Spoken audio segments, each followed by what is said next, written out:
One of the things in the book that you talk about is intentional magic. I do. And I was really interested in that. And Mercury talks about magic all the time. It's magic with a K. It's some sort of ritualistic practice he does. What is magic to you, and why did you choose that word for your book? There's a lot of different words you could have chosen, and you chose magic. Okay, so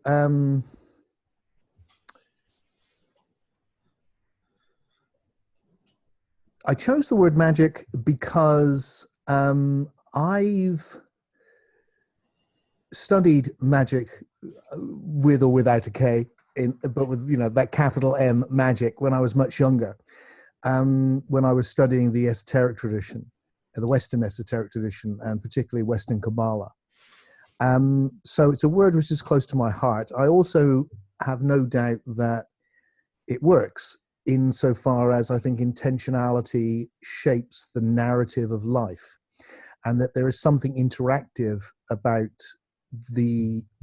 what happens in the soul and then what happens in the story of our lives, which isn't accounted for by a purely modern scientific worldview.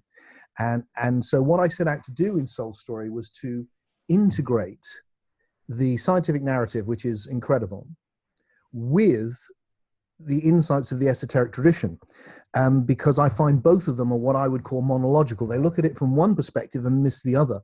So an example, obviously, from science is quite easy to see. Science just goes, none of that exists. We've explained it. That's that. Anyone who's lived a life of passionate curiosity like I have and gone into those areas, that's not good enough, because something's happening, and I can tell you stories. We can share some. I was going to put lots in Soul Story and didn't, but where that's obviously happening. And then on the other side, you get, well, I just picked up a card that some New Age book had given me just today, and it said, everything that happens to you is a reflection of your soul. And that seems equally ridiculous. So what I was looking for was a way of understanding the interplay of these different levels of reality. And that's why is it ridiculous to you? Okay, because there is far more going on in life. Well, there's many reasons why that doesn't work philosophically, not least the idea that I am now a plaything in your imagination and you're a plaything of my imagination. Or you're living in a solipsistic, to use the technical term, universe, where that has to be a universe where there's only me. Because if this is a reflection of my interiority, your interiority is having no effect on this. So what I see is that just as this conversation is an interplay of our souls, but no one's dominating. It's a chance, you're not creating me, I'm not creating you, but we are creating this conversation together. That something like that is happening with the narrative of life. Beautiful. Wow. So because the New Age extreme point of view would be everything is just, you're creating your own abundance and everything is just what you choose it to be. And then the other extreme is the scientism, where everything can be reduced to subparticles and there is no soul narrative. And so you're bridging that gap. And I want to come in and go, look, they're both saying something and they're both missing something.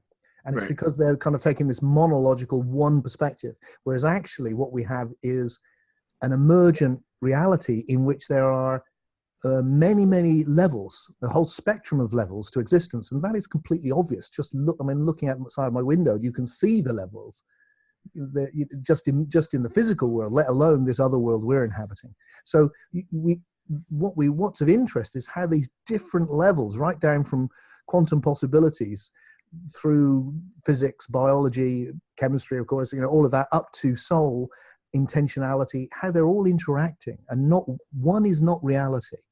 So what the scientism does is it's reductionist. It reduces everything to the most basic level and goes, the lowest level is what's real. I think that's ridiculous. The whole nature of reality is that it's expanding on ever greater levels of reality, which can't be reduced. That's the whole point. A clear example of that for me is if you were talking to, if my body, it could be reduced to just the chemicals that make it up, then you'd have the same experience talking to a pile of chemicals as you're having talking to me. And that's obviously not true. So there's something more here. And then likewise, what the kind of new agey modern American spirituality does is it reduces it all to the soul. So it's all just intentionality. And like I said, really, I think just a few moments of thought can show you that that is completely, that can't be true and would be horrible if it was. So, but yet there's something in it. So how do those levels relate? That was my puzzle for developing this new philosophy. Yeah. Mercury, what do you think about that? I'm curious to get your ideas on what he said so far. Everything he said so far just feels like a nice ground level to start building off of. That all seems obvious to me and ready to keep moving deeper. Cool. Yeah. So, and then the next chapter, and this is later in your book, you get into black magic. So then you're kind of talking about the negative intentions people can use. Can you speak to that a little bit, just as a segue? Yeah, I think that. Well, let me just put this word narrativity into the mix, because it's the word I made up to try and to put together the beginnings of a theory of magic, and it is only the beginnings. And it's one of the things which I talked about at my TEDx talk at Berkeley. So I kind of stepped into the mainstream and went, "Hey, magic, could we take it seriously?" Because I really want us to. So what I'm postulating, the hypothesis is, look, there is a natural function of the universe, as natural as gravity is on the level of matter. On the soul level, things are not connected in soul by causality. They're connected through meaning and narrative. So you've only got to if you look at the contents of your psyche, things connect, like the ideas now that you're hearing are connecting with other ideas through meaning. They're not a narrative. They're not through causality, like if I drop my cup, that's causality. So there's a causal world and there's a narrative world, and they're interacting. And the image I used in the TED talk, which I'll repeat because I think it's quite good, is to say, if you imagine like with a computer where you've got very base levels of just ones and zeros developing up into the level that you actually play with a computer, say playing a computer game, where you're actually engaging with a narrative. It's all been about a narrative, actually. Excuse me, sorry about that. No worries. So that though that level where it's a story and that level where it's just ones and zeros, they coexist and they're interacting all the time. And when you interact with it on the narrative level, that's where all the interest is. And it's the thing you've tried to get to. And that in some way, that's what's happening here. And then so that just as there's an ecology of life in the natural world, there's an ecology of story. And that ecology of story is interacting, so that your story is affecting mine. I've just come into your story now. We set that up when we first met, when we arranged to talk. We're connected now through meaning. The fact that we're miles away makes no difference. We're connected on that soul level because that's non-local. Yeah. And our stories are affecting each other. And that is where the magic happens, setting intentionality. Now, what I see is that's not a moral level of reality. It is, you can use it for anything. It's a natural function, just like gravity. So that you can see that people use it for good and people use it for ill, which is what traditionally is called black magic. And there's been people like Adolf Hitler, I think, consciously did that in the way that he manipulated things. And I think the final thought with that really is, I think it's a way of understanding why people end up in cults and things like that. Because my experience of being around cults is magic happens. That's why they're part of it. Or a fundamentalist religion. Mm-hmm. They're part of it because it really does feel like, oh my God, this is amazing. This is magical. And this has happened and this has happened. It's just that's a natural function. That's that level of synchronicity and feedback to your inner states.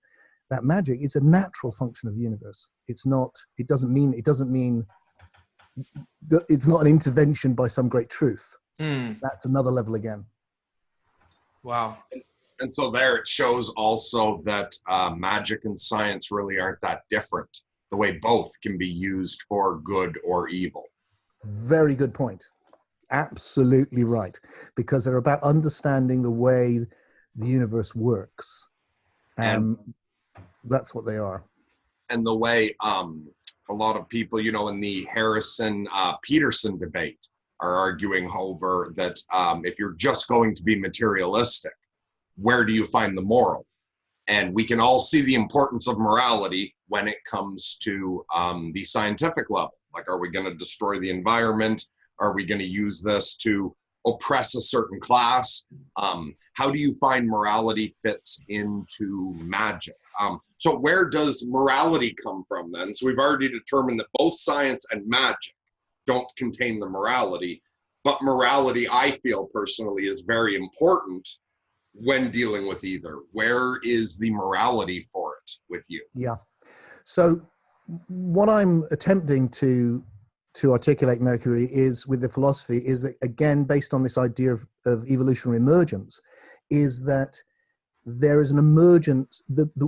Why it's emergent is it includes and transcends what's been before, and that there's the movement there which reaches towards the good. Now, obviously, everything's emergent. There's levels of emergence. So, you know, we've also got more emergent weapons.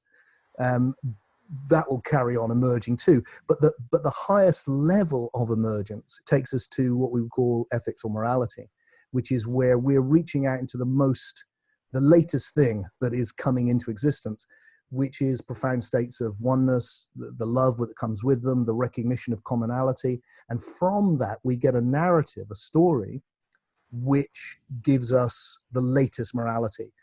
I mentioned Hitler earlier. What fascinates me about Hitler, one of the many things, he's an archetype for us, is that if he'd lived 2,000 years previously, he'd probably be called Adolf the Great, like Alexander the Great, and these other people who went out and conquered and killed huge numbers of people and asserted their people.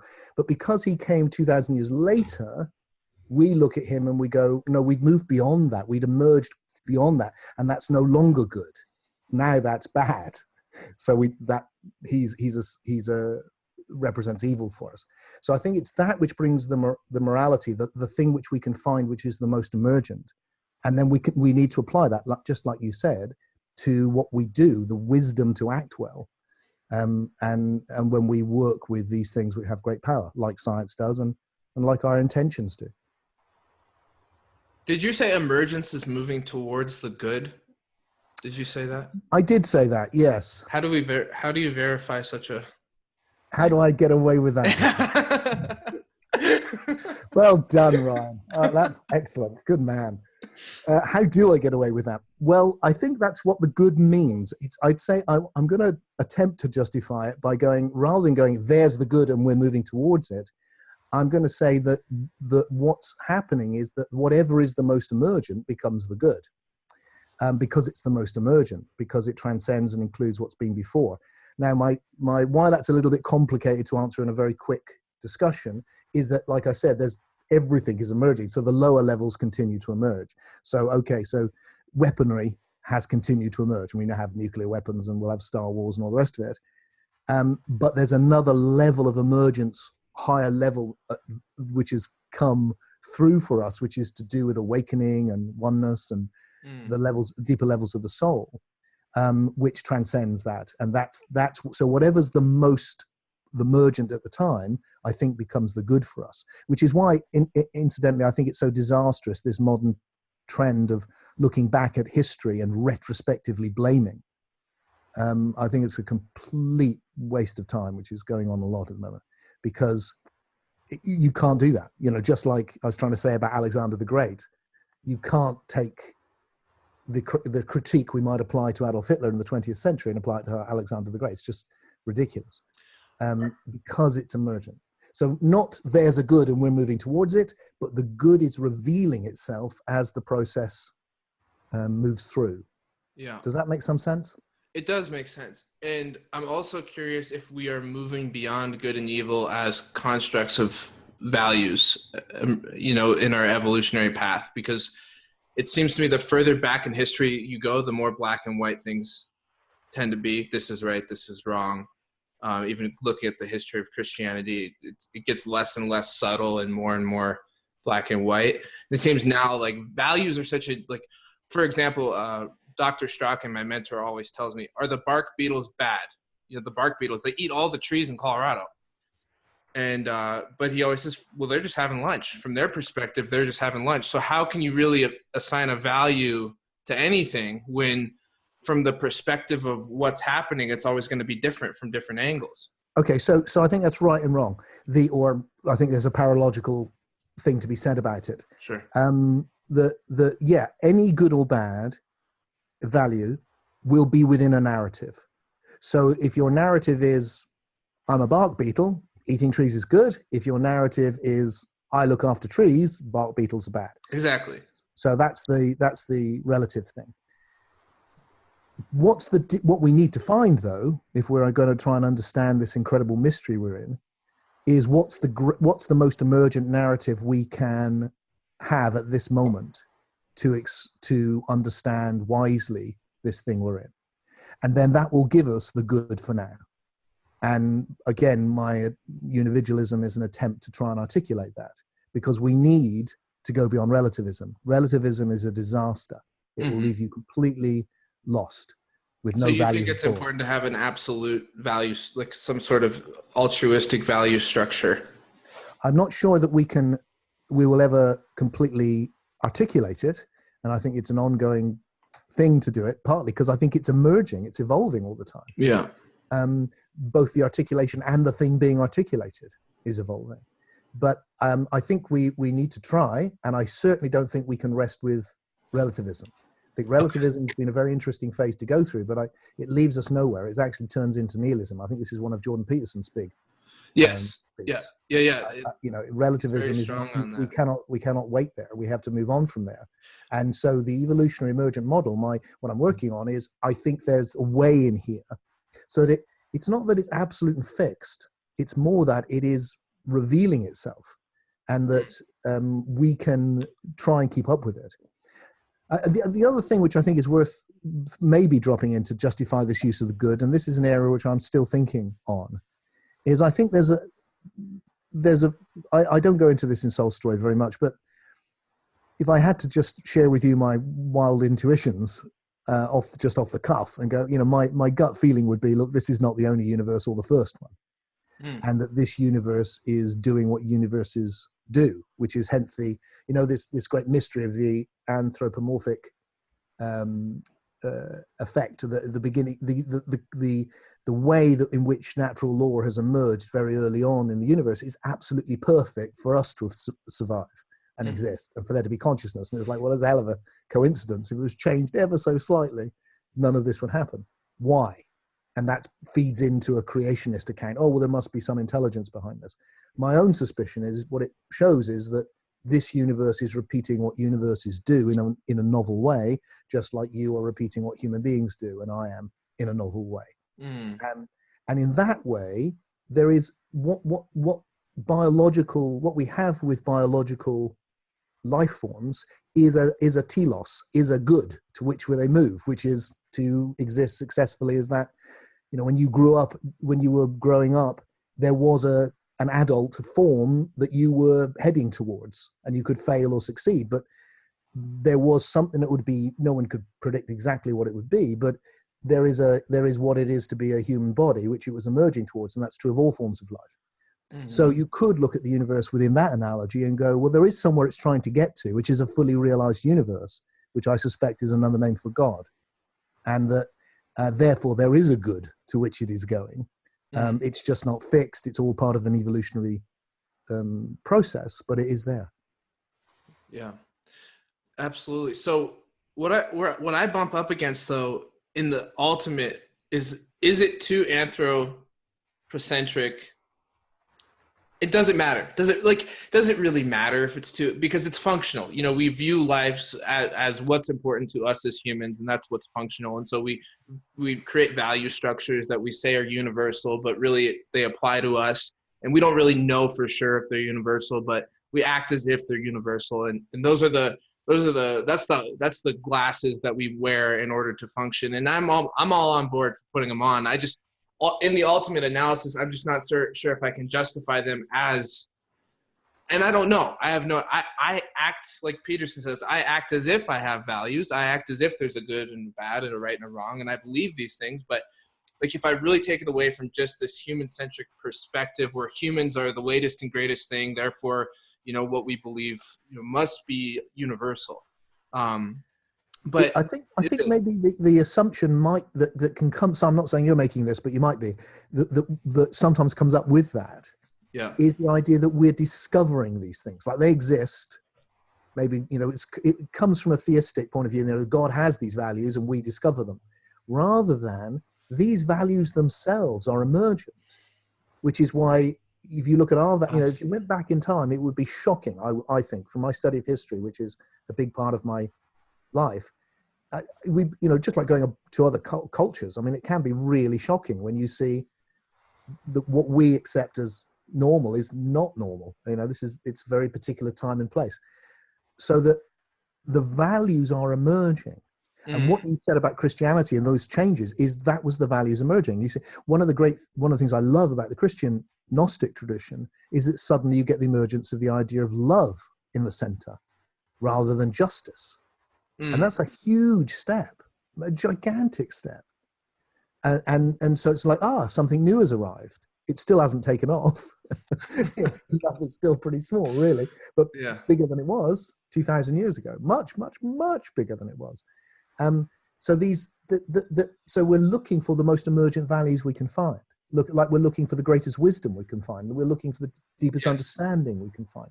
Not that it's already there, but that in the looking, we bring it into existence.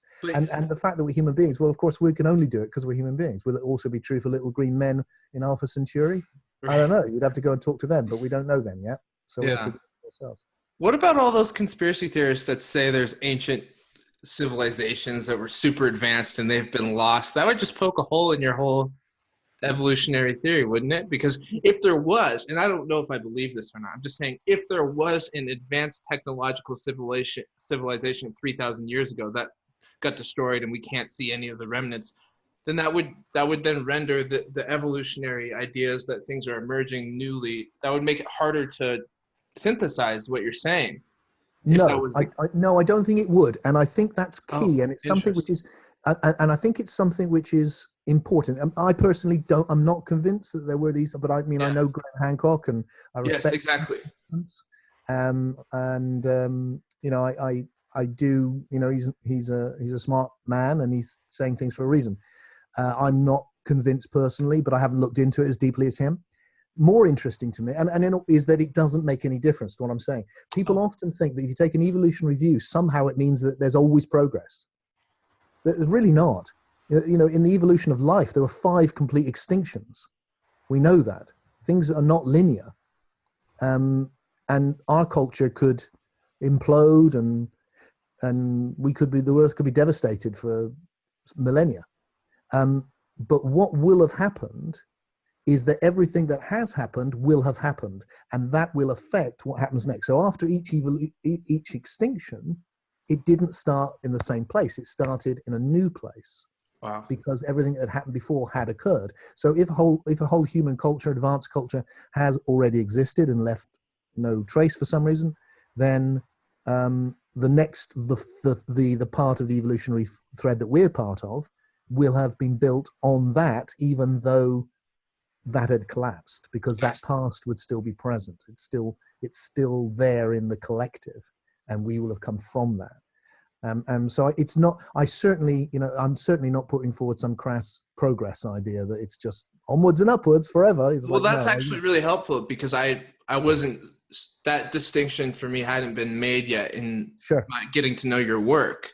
Sure. So I think that's an important thing to know for me. Yeah, it is really important, and it's an assumption that's often made, and I should say it more, really, because it is often made. And the analogy with biology is so easy to get, which is, look, we've arrived at these amazing mammalian forms, but it took 5 complete extinctions to get us there. And it wasn't programmatic, clearly, was it? Whatever was happening, it wasn't just boom, boom, boom, boom, boom, boom. It involved catastrophe. Or the same way that like the Neanderthals were clearly involved in our evolution and affected us. Now, they went extinct so long ago, we know very little about them. But if Atlantis existed, in a cultural sense, it could be like the Neanderthals, that line of us that went extinct, but would still affect everything else after if it had occurred. Yep. Yep. I have a question for you about this idea of emergence. So this idea that the most advanced morality is something new that is emerging. What would be the difference between emerging new level of morality and unveiling a morality that's there? So you could look at it like this, like that all the morality grew out of this universe, emerged from it. But how would that be? How would we know the difference between that and if it was already there and this reality was the blanket we put over it so that the morality could play peekaboo and come back and appear new? So what makes you feel it's emergent rather than being revealed? I'm not sure I understand how those two things would look different. Fantastic question. Okay, so the view that the veil analogy is a very powerful and traditional idea, and it comes from, in most forms of spirituality that have existed thus far, I'd say it's the dominant idea, which is something already exists, we've fallen from that state, and that we can get back there. And that the highest levels, the soul level, the immaterial level where we're hanging out now, that's always been there, and that we've kind of fallen into this, the body is a tomb, as Plato said. We've fallen into this maya, into this illusion. My early work follows very similar ideas. I've revised those ideas. So the reason I've revised them is I've ended up feeling much more positive about this than that suggests, that what we're in here is not some illusion, some mistake, some veil that we're trapped in, which is the original Gnostic insight. And I think for good reason. I can understand why they ended up there. But rather, it is a creative and positive development. So the hypothesis, Mercury, that I'm working with and trying to see if it can hold up is incredibly simple, which is the existence, this thing we're in, is the realization of potentiality. That's what it is. It's, or to put it more accurately, it's the realization of potentiality in ever more emergent ways. And I say that because of my own experience, which is every moment realizes a new potentiality. The whole journey of my life has been seeing the rising of new potentialities, and each moment contains within it everything that's ever happened before. So it feels like, what this is the coexistence of the past and the possible, in which there is something creative, the possible, which is realizing a new potentiality, and the only limit on it is it must contain everything that's been before, and always does. And that this has been happening, and that it gives me a way of understanding the scientific view, saying for 13.8 billion years, this has been happening, which has taken us from very simple forms, from hydrogen and helium, right the way through to this non-material realm of soul in which we're having this conversation. And that's been the constant realization of new possibilities based on old ones. So what I'm experimenting with is to see whether we can understand the traditional esoteric insights, like magic, like immortality, like all these things, the nature of soul, in this emergent way instead of it being a return, although probably in a sense that we live and die and that we move between these states, that is a return and a fall, but that it's within this overwhelmingly positive emergent process in which the greater is coming last. So do they look different? Maybe they wouldn't. Maybe they're both explanations. But my own interest is in this new explanation because it fits more with this.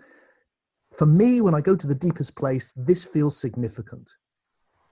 That you exist, that you are having this, that your story is unfolding. Doesn't feel like just a mistake, a trap, an illusion to escape from. It feels like it's creative. and that we are forming our very souls by making this journey as we have experience. We're doing it right now. And so I'm looking to present this much more positive, evolutionary alternative to that more traditional worldview. And do you feel that like this evolution perspective you have has to replace the other, or could it be an and? If we simply change the initial language rather than talking about the soul falling, and adding any of that like good or bad connotation to it, instead of us falling into this world, what if we intentionally decided to get involved so that we could evolve? That the process is to both enter and exit, and that rather than a fall, it's a decision to get involved so that from there we evolve out of it intentionally. I mean, I certainly think that is true, or I don't know whether we do it intentionally or not. I suspect some do and some don't. But one of the things I want to account for, we haven't talked about it, and it's another big subject, but is the idea that we can account for the immortality of the soul with an evolutionary picture. That, and again, this is on my TEDx video if anyone's interested. The idea that the nature of this immaterial reality of psyche or soul has evolved into immortality. That's what's happened in this process. Now,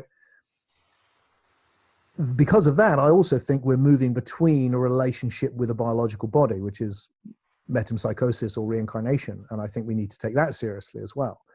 And in that sense, yes, you're right. I can see that is a re-entering to maintain the evolutionary process. The question is, did the thing we're coming from, has that always existed? Or is that or is that itself an emergent quality of existence, a potentiality that's emerged? And I want to explore the idea that it is emerging, because otherwise it's just like, well, what's that then? Where is this thing that's always existed? And if it already exists, why do this? If, on the other hand, by doing this, that gets created, then suddenly it is full of significance. And I have a feeling that in a way I can't explain, it's somehow both of these in totality contained. Sorry, Murky. Sorry, I got too excited. I was cutting you off. I apologize. No, jump in if you're that excited. The other way that the both and can also come in is if you take the picture there of us incarnating and dying and incarnating is a kind of circular, and then the evolutionary thing has got a linear quality, and the image which comes to mind is a wheel which goes round and round and round but moves forward, or a spiral. And one of the ways, if you take it back enough, you could say, well, if this isn't the first universe, if universes give birth to universes, as people like Roger Penrose are suggesting, through black holes or however they do it, and then a universe is repeating in a new form the past, the universes that have happened before in a creative way, just like everything else is, just like every living thing repeats what the previous living thing did, but in a new way. And then our universe, then those deep levels of soul and of divinity have already been fully realized, or have been much more realized before anyway. So in a way, you could say they pre-exist. And in that way, I think you can find that intuition of it's both.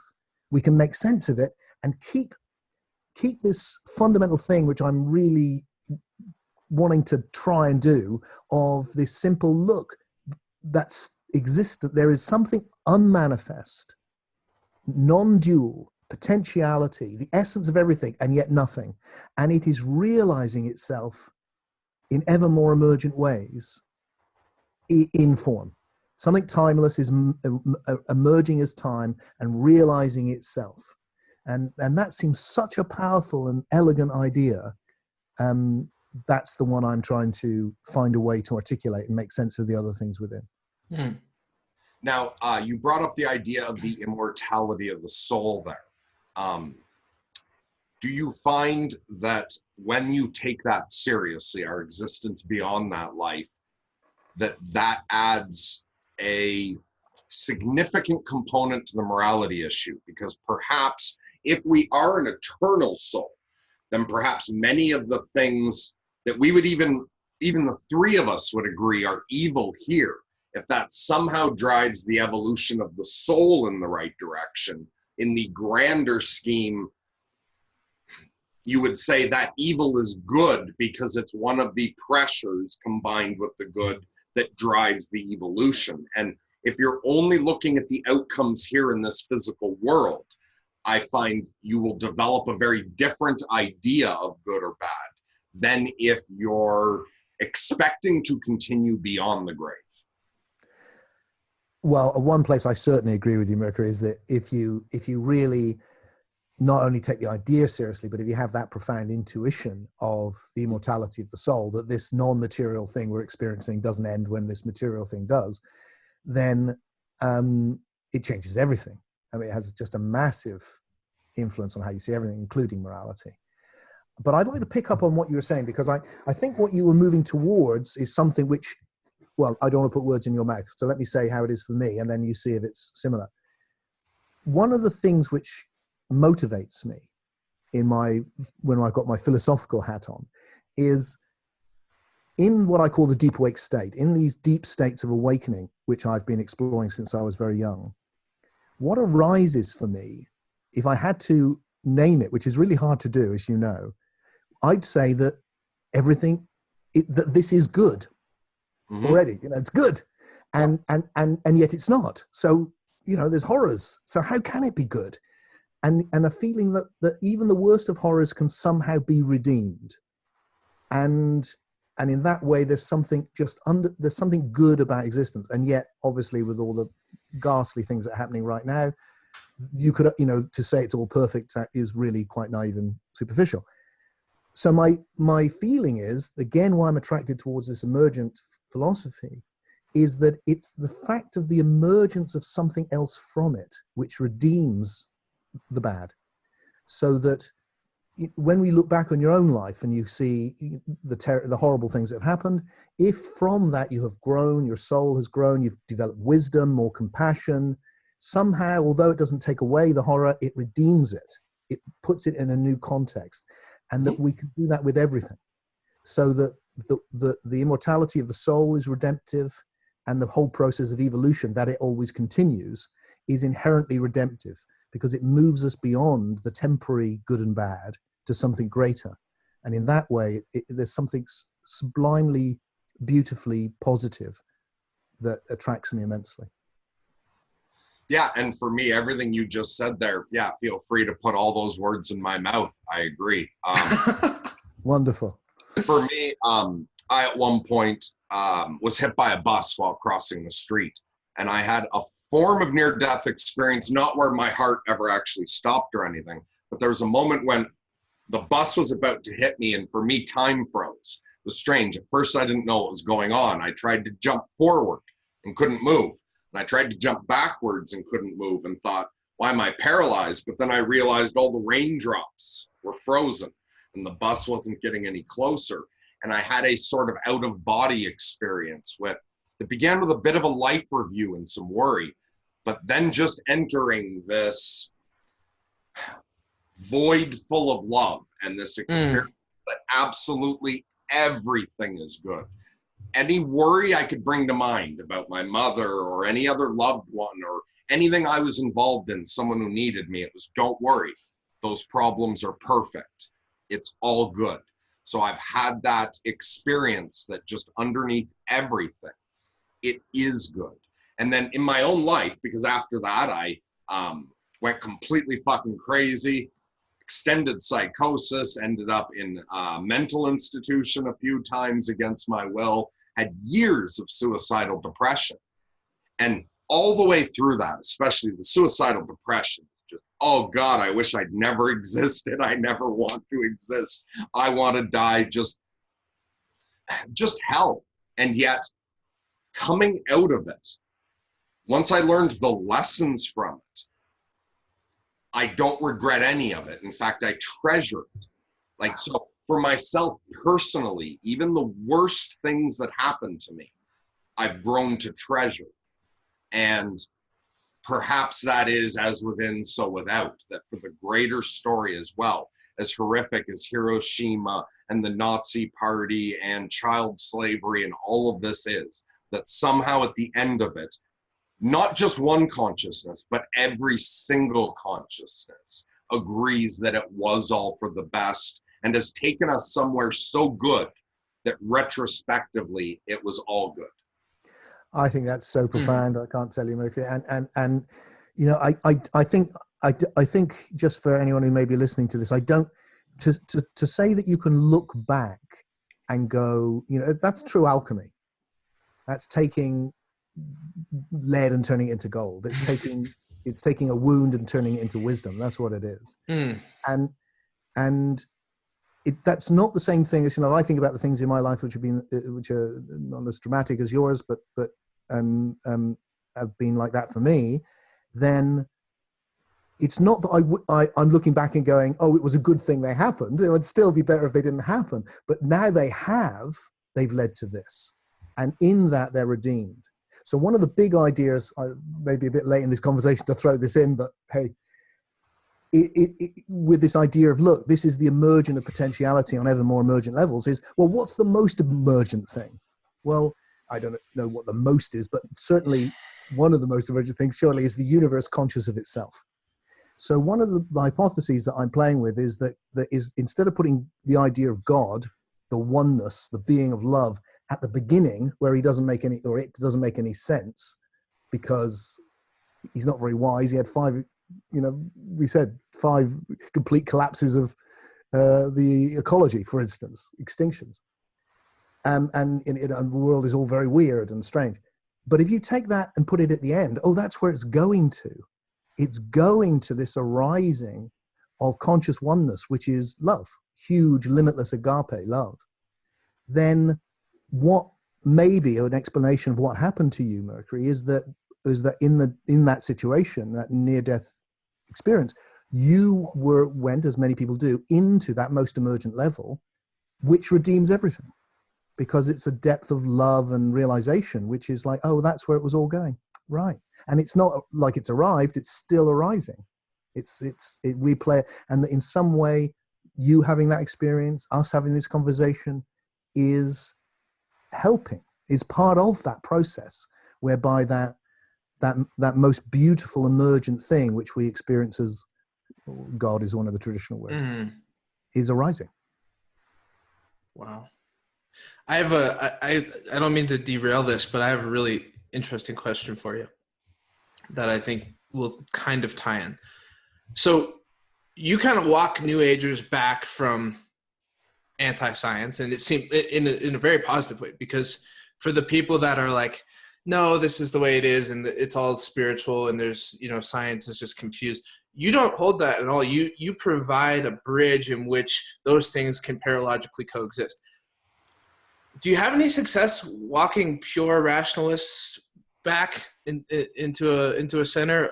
I would be skeptical that you would, because your ideas seem to be so far ahead of your time. I mean, the fact that you are bridging evolution and reincarnation is radical compared to many of the ideas in the current day. Actually, when I came to that part in your book, I even was like, I don't know if I can I don't know if I could go there.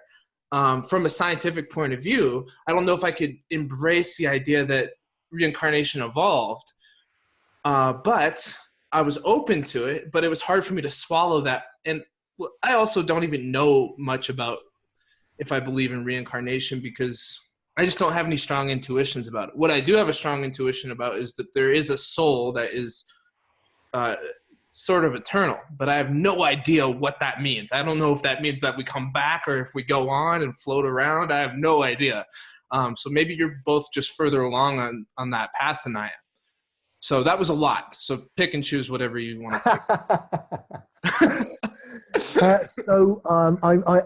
I guess I get to hang out with a lot more of people that I'm trying to offer, spiritual people I'm trying to offer a rational spirituality to, than I do rational people I'm trying to offer a rational spirituality to.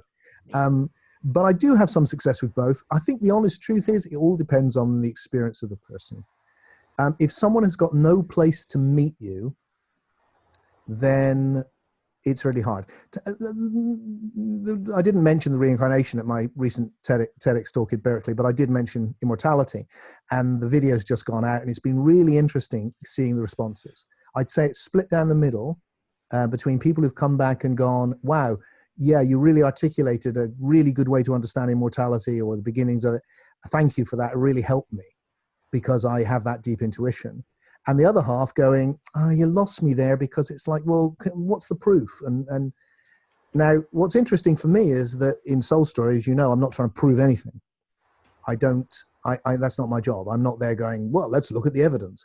What I'm trying to do is go, I just have, as we discussed with Mercury earlier, I have certain intuitions which arise in the deep awake state. Like it's all good. Like death is safe. It's okay. It's not the end of the beans. Mm. How can that be true? That's my problem. Now, what I see is that if you have those, and also if you don't have those intuitions, then me coming up with a rational theory about reincarnation or something like that will just sound like it's just a map without a country. Yeah. Or a menu without a meal. Whereas so that's why the other side of what I do, probably the bigger side of what I do hands-on, is give people the deep awake experience. So then they can have their own intuition. Because then they can have their own intuitions. And when you hit that fundamental goodness, and when you experience that, then what arises is, I think this goodness goes so deep that death is okay. So what could that mean if death is okay? And then you can go into it and see what there's there. So I do think, and so people who are really narrowly into science, they themselves are a whole spectrum. There's people who really are just very narrowly into it, and there's people who are intellectually narrowly into it, but also experience magic in their lives and synchronicities, and the way they met their wife was amazing, and all of that. Mm. And so if you've got that which you can connect with, then there's a way that you can open up a more numinous vision of what life is, which isn't so closed and narrow. The issue for me is that in that deep awake state, we can come up with many different narratives that are powerfully symbolic and beautiful. Yep. And if you're the one in that experience, it feels so real, and your whole life is imbued with meaning, and there's a sense of knowing that comes with that meaning. But just even the simple fact that I don't have any deep intuitions about reincarnation, and you do, so that either means one of two things. It either means, one, you have more deep awake than I do, probable, because you're older and you've had more experience, or two, we're creating different narratives that are subjective. And very good. Very good. Very good. So firstly, yes, absolutely right. This is why, if you're going to be a paralogical thinker, and what you said is a perfect example of it, you have to be very careful. Because, yeah, of course, because what I've just said could open the door to all sorts of mindless revelation. Oh, I've had a deep experience, and it's shown me that my auntie is Jesus reincarnated, and people believe that sort of stuff. Right. So, we don't. When you have an intuition, it's not authoritative. It's an experiential part of your whole makeup, which you then need to approach rationally and question and find the best narrative. And my own narrative for the same experiences has changed over the last 30, 40 years immensely, from the ways I would have understood it when I was studying magic to the ways I understand things now, and it constantly changes. So it's not, I'm not for 1 minute going, and you kind of get some privy knowledge, but you do have an experience which which makes such an impression, and Mercury did a great job of it, giving that feeling for what it's like to have something which imposes itself upon you so strongly that even if it's just for you personally, you need to come to some sort of deep understanding of that, and you need to push it, because you may find that the first understanding you came to wasn't as deep as it could go, and that you may need to revise it and question it. And one of the hard things when I'm working with spiritual people is to get them to do that, is to go, hey, let's hold it all within compassionate doubt, and then be open to finding a deeper understanding which may reveal new insights. So that's essential to that whole process. That's only part of what you were talking about. What was the other part? That was also very deep. Well, I think I'm not sure if this is exactly what I said, but I think About whether people know more, like I'm more deep awake. Yeah, exactly. Yeah, look. I mean, look. People have different experiences, and like you said, older people have more experience. So you would expect something different. I hope there's some difference. Otherwise, I've done nothing with my life. But also, we it's a bit like we're just privy to different things. So if I said, okay, do I have a deep intuition about reincarnation? Actually, maybe I do, maybe I don't. I find it a compelling way of understanding the redemptive quality of the soul. Does it mean we come back here? Is there other ways of continuing to exist? I'm open to all of that. So it's not like, I have a vision. What I do have is powerful intuitions about the redemptive nature of existence, which lead me towards the idea of the immortality of the soul. And that really fits with what I experience about being around people when they're dying and when they're dead. And I've had a lot of experience of that. So it's more like that. It's and just as in everyday parlance, there's things like you've come to me and helped me with YouTube because you know more about YouTube than me. I maybe can help you with some philosophy because I know more about this philosophy or that philosophy. Yeah. So it's a bit like that with intuitions, isn't it? It's just that people know different things. It's not like a hierarchy. I understand. It's just variability.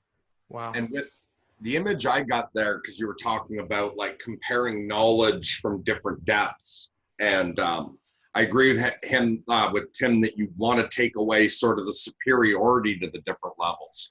And so imagine instead we're all by a lake, and you said, what temperature is the lake? And I put my thermometer to the bottom, and Tim put his thermometer to the top.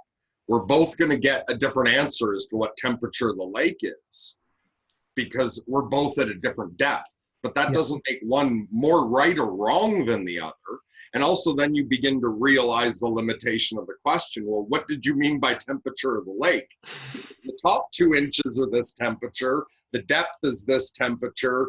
Do you want to take the average? And then if so, how do we take the average? By mass of water or by the surface area? Like, it shows the limitation of our understanding, and that there doesn't need to be a better or worse to different depths of understanding. It's just taking readings at different places. Great analogy. I've got another segue into synchronicity and a kind of a question from a mentoring perspective. If you could kind of guide me through this with any wise words, I would appreciate it. I've been experiencing a lot of synchronicity lately, like really just crazy synchronicity, to the point now where it's starting to become, oh my God, like this is still happening. This is just continuing to happen.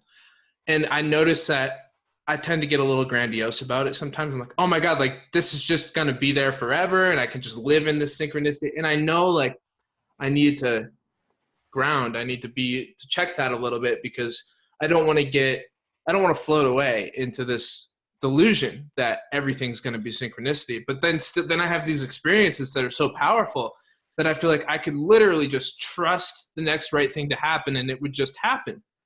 And then I think to myself, well, like don't go too far in that direction. But then I do it and it kind of starts working again. And I'm just kind of I'm wrestling with, I don't want to get inflated and think that synchronicity is just always going to be there, and that all I have to do is just focus on what I'm doing. But I also don't want to lose touch with it.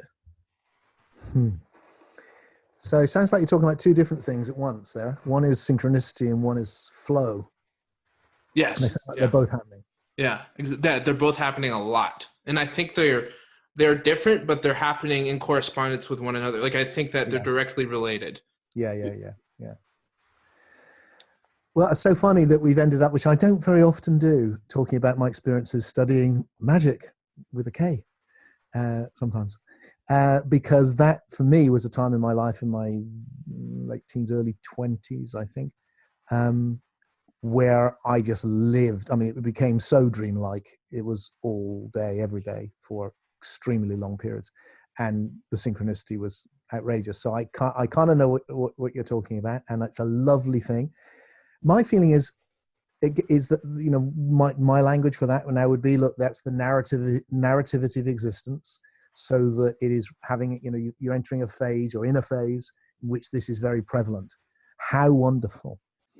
Will it last forever? Who knows?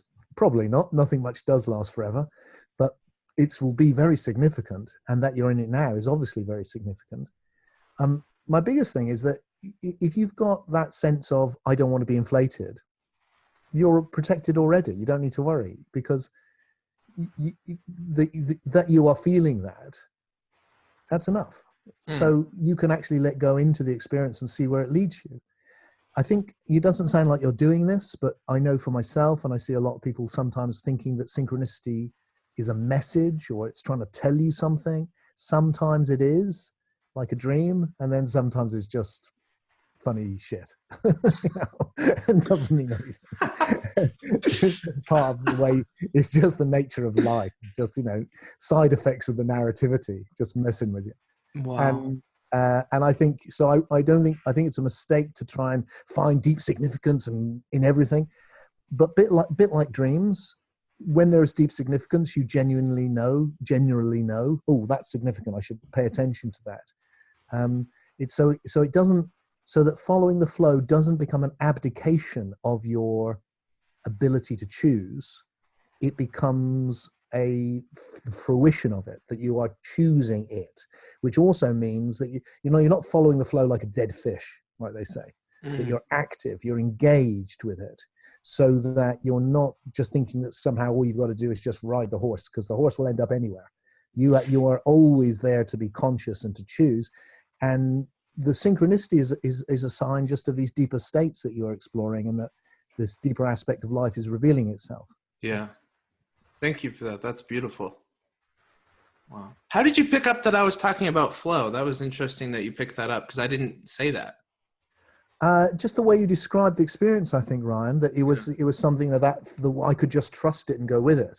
And I think those two often do go together. They're not always the same. You can have flow without synchronicity, and you can certainly have synchronicity without flow. It's just like, oh, that's weird. And those moments where the glitch in the matrix, as they say. Right. But when they happen together, that's a really lovely thing. And life, it's enchanting. It's like being in fairyland, isn't it, sometimes? And absolutely. It's amazing. And my feeling is that's a very special time. And have immense gratitude and pay attention, but don't, like I said, don't abdicate your conscious choice, but let your conscious choice interact with that. Wow, that's awesome. Like that's such a great message. Thank you. My pleasure. Well, unless you have a last thought, Mercury, I think that's a good place for us to end it. This part.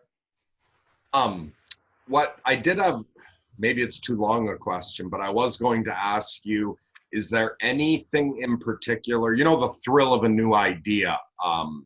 Is there anything new for you? Like a lot of this stuff's been, you've been working on for a long time. Is there any new idea you've had recently, maybe even that you haven't had time to fully explore, that is what you're actively working on? So sort of, instead of asking the painter about every painter that's done, what about the painting that you're just sketching out at the moment? Have you had any interesting revelations recently? Yes. How long have we got, guys? Well, I've got as long as you two do. Okay. Yeah. All right. Well, I'll try and say something. There's lots of new stuff. This, I think, one of the bits of new stuff which has really intrigued me, I think Ryan and I may have talked about this briefly before, is to do with the nature of consciousness. Because I have been following in my previous work the kind of more Eastern approach, which uses that word, usually with a capital C, as the ground for all existence. Everything is existing within consciousness, and that metaphor.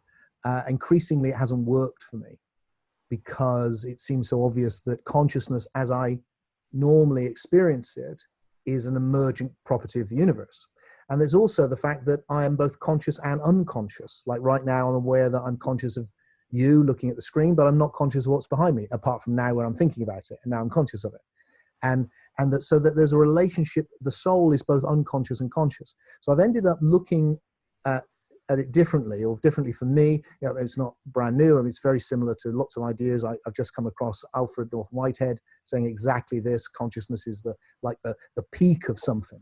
And the other person who comes to mind is Carl Jung, who definitely saw the soul as largely unconscious, and that was the great revelation. And then this more like the wave of consciousness on the top of it.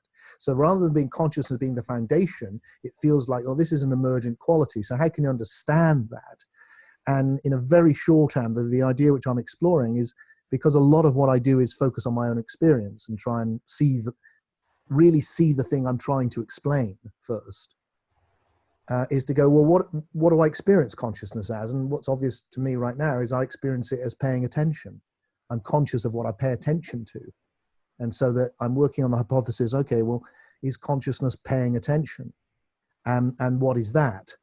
And one of the ideas which is in Soul Story, an older idea, is that we should stop seeing either mind as the primal thing or matter as the primal thing, and have a paralogical understanding, which is that in the realization of potentiality, subject and object arise together.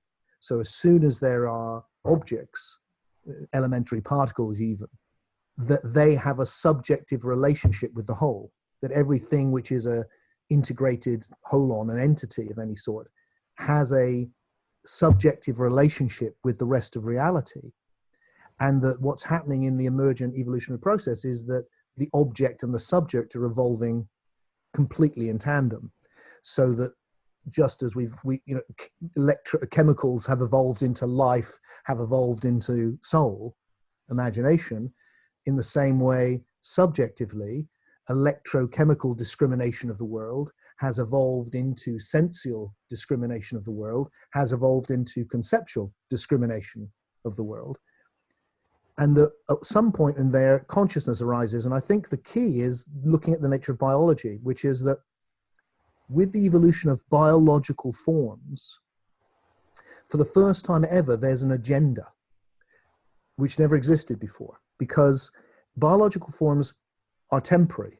They arise, they're very complex, so they can only hold together for so long, and then they dissolve back into their constituent parts. So with life comes death.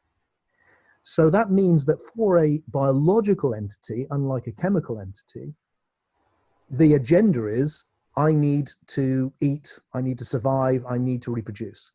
So that there's so that it is reading the information of the world around it, but some of that information really matters, and most of that information really doesn't. And it needs to discriminate between the information which really matters and to its survival and its continuation, and the information which is just background noise. Yeah. That's never happened before. So what's happening is paying attention. And that what consciousness is all this information which we're reading in every way. We're selecting out this as being important to us. And that's what's happening to us now. And that's what consciousness is. It is the paying attention. It's the selecting out of information, and the rest continues in what we now call unconscious, which is just background. And that's also passivity. The passivity is something different. That's something different. Let's leave that on one side, because that's a different idea, Ryan. So the key idea that it leads to, which is useful to me in my work of awakening, I do want to say one more thing about awakening before we end, please remind me, is it enables me to understand the thing. Actually, Mercury, I think you and I were talking about right at the beginning of this conversation, which is that I can move my attention around, so that what I see is that for instance, non-dual states. People come to me, they say, I experienced non-dual state. Non-dual state, there was no separateness. Therefore, separateness is an illusion. My understanding now of my own non-dual experiences as well would be, if you take your attention and place it on the depths of being, which is non-dual, you will have no consciousness of separation. Separation's still there, but it's now you're receiving all that information unconsciously. If you take your attention back and you put it in the sensual world, you'll have that. And the non-dual will probably be unconscious, but you can go back to it. Or you can have some, so that actually it's not about one state. It's actually the fluidity to be not more conscious, but conscious of more. And that you are able to pay attention to many more different things, including these depths of oneness. these depths of the soul. And that is all kind of new and exciting area for me to explore. And actually, Ryan and I recently had been discussing something like that, talking about the dual and non-dual. And I just in the moment said, perhaps what consciousness is the nexus point between the dual and non-dual. And I just sort of dropped that off, but I thought about it since then. And yeah, sort of imagining like an infinity symbol, a figure 8, where this circle is dual and this circle is non-dual. That consciousness perhaps is what bridges both of those, is what connects them, is what actually physically allows, not physically, but sort of metaphysically allows both states to exist, is our consciousness. Yeah, I mean, I guess it feels like what's happening there is that when you pay attention to the non-dual, it's the ground. It's always the ground, but then the ground is consciousness because you pay attention to it, and it becomes conscious. But actually consciousness itself is the kind of the nexus of everything. Because it's enabling. It can go anywhere. It can focus, and the key thing is for each of us, the places our attention can go are limited based on the past, and that's the passivity, Ryan. Based on the past, my consciousness can go to certain places that other people's can't, and vice versa. And not just a raccoon can go to certain places consciousness with smell that I can't, because I just don't have the apparatus. Yes. And then consciousness becomes an emergent property, and the directing of it becomes a large part of what the emergent soul needs to do. Yeah. With which, one last thing I want to say, because it's important, I always forget to do this. Look, for anyone who's listening, and indeed both of you, my friends, God, I would love it so much. I'm coming to America at the beginning of June. I'm running an event in England in July, where I explore these ideas, but it's not just philosophy. Mainly, it's experiential. Mainly, it's about let's actually experience the deep awake state together, and let's experience it so deeply that we can get as close to that experience which Mercury was describing as you possibly can, because that's where I want to take people. Because that's what happened to me when I was 12, and it's where I've kept on trying to come back to. Not in the same way, but in essence, which is you have an encounter with that completely redemptive love, which is so strong, it's just in you from now on. And that's the ground of it. The philosophy is to explain that, but that's the most important thing. And I'm coming to the States. I don't know when I'll be coming again, but I'm coming to the Omega Institute in June. And anyone who hears this. New York? Yeah, in New York, that wants to come and experience it with me. Beautiful. There's a very good chance you will have at least a very deep taste of it. I mean, some people. That's fantastic. Incredibly. And the most important thing for me really is to do that with people. But that's much harder to do on the internet. That you want I like to do hands-on. Well, and let me actually just give you a quick testimonial. I went to one of Tim's workshops. It was 2 days, or was it 1 day? No, it was just one day. Just one day. A day. It was an evening, and then the following day. Yeah. And it was a really awesome experience. We did these deep practices. I got to experience different levels of my consciousness.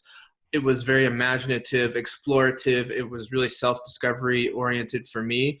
And I really walked away from that feeling a deep sense of connection. So I'd highly recommend it if you're looking for that connection in your own life. And as well as if you're a Jordan Peterson fan and you're looking for more meaning, I think that Tim offers a different way of accessing that meaning through direct embodied experience and getting out of your head and into your heart a little bit. So as well as providing the philosophical content to satiate the intellectual appetite. So I think it's a wonderful program, as well as this book, Soul Story, is a really good book. It's a really good read.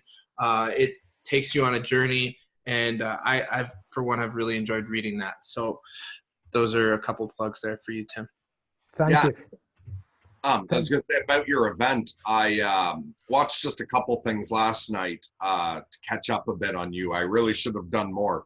Overall, I've come in knowing very little about your overall philosophy, but one video I did come across and watch was you talking about the events you hold and with people giving quick testimonials. As I saw that, so for me, I'm very much a hermit. I almost never leave my farm at all. I have my supplies all dropped off. I'm very, very cut off from the world. But I had a really deep glow when I was listening to those testimonials, and I had a really strong feeling that if I ever got the chance, and it's funny that you finished by bringing this up, I was going to invite you that if you ever want to hold one in Quebec, I'm just about an hour away from Ottawa. I'm on a farm. My parents have a farm. There's a lot of beautiful land here. And if you ever want to hold an event, and it's a small group that wants to combine it with nature connection, where if you ever wanted to hold an event that was a couple days, I could provide the forest that we could all set our tents up in. And I would love to have you host one here if you ever wanted to. I would take care of the preparation on this end because I'd love to participate in one. But at the moment, I'm a bit of a tree. I don't go too far. My roots. Well, thank you, Mercury. I'll give that some thought. And that's a lovely offer. I really appreciate it, my friend. Right on. All right, so I'm going to stop this recording. I'm going to go take a quick bathroom break, and then I'm going to help you with YouTube. Sound good? Excellent. Thank you very much. And Mercury, you're more than welcome to stick around and just watch that. And if you want to go, that's fine too. It might be kind of boring. Actually, I should learn a bit more about YouTube now that I'm on it all the time. All right. I'm just having a great time listening to Tim. Fantastic. So I'm also going to take a bathroom break, and I'll just hang around and listen. Okay, I'll be right back.